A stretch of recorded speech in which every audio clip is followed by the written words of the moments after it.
paisola kena rehetra reo azo ny voaramena ao avanatriny labatoara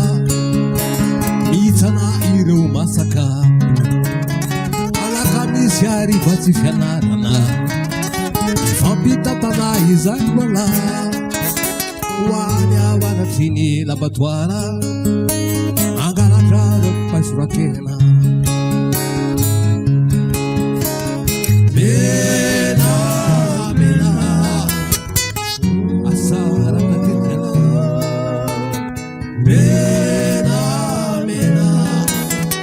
lokony fatsiarona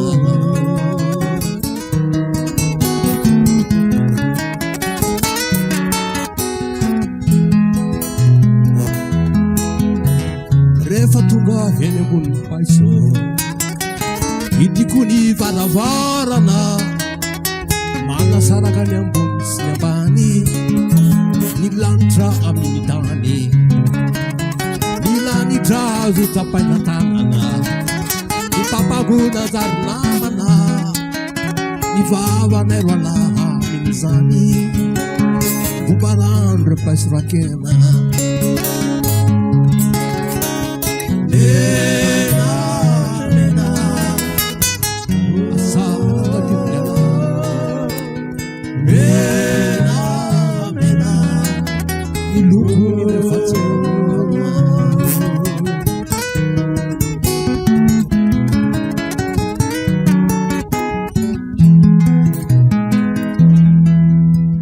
indray alaka misy izy tsy tonga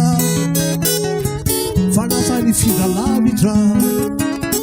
fiendra hariva mena masoandro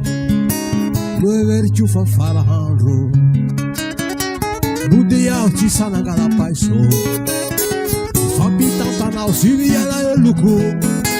ao avaratriny labatoara mihitsana reo fatsiarovana rehefa lebe zabony paiso ny tompotaniko fenoko hovokatra reo paisola kena ho tonga reo ankizy angalatra